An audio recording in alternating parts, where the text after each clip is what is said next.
Hello, welcome back to my channel psychology spirit. और आज हम करेंगे यूरी ब्रॉन फेनब्रेनर का सेकंड पार्ट। फर्स्ट पार्ट में हमने किया था इसका इंट्रोडक्शन, साथ में हमने इसके दो सिस्टम्स के बारे में पढ़ा था। तो दो सिस्टम हमने किए थे, माइक्रो सिस्टम, मेसो सिस्टम।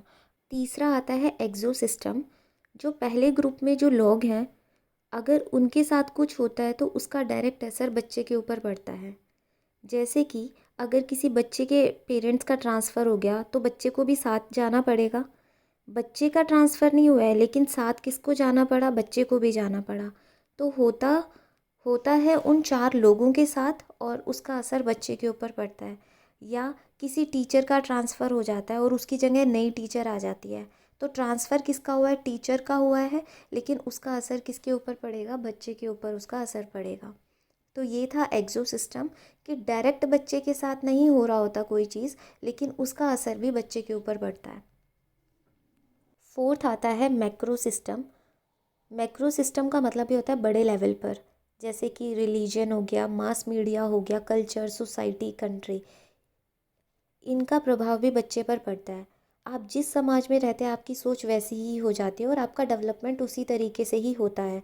जैसे कि एग्ज़ाम्पल, अगर बच्चा एक ऐसी कंट्री में रहता है जहाँ पर हमेशा टेररिस्ट अटैक होते हैं या युद्ध जैसी परिस्थितियाँ बनती रहती हैं, तो वहाँ के जो बच्चों का डेवलपमेंट होगा वो अलग तरीके से होगा, लेकिन जो एक पीसफुल कंट्री में रहते हैं उन उन बच्चों का डेवलपमेंट अलग तरीके से होगा।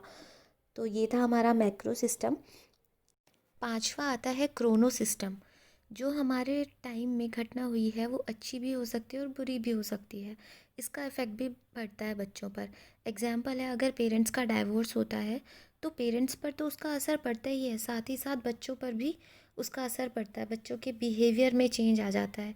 या हम ये कह सकते हैं, एक 5 साल के बच्चे के ऊपर क्या प्रभाव पड़ेगा जब उनके पेरेंट्स का डाइवोर्स होगा, और एक 17 साल के बच्चे के ऊपर क्या प्रभाव पड़ेगा जब उसका उनके पेरेंट्स का डाइवोर्स होगा।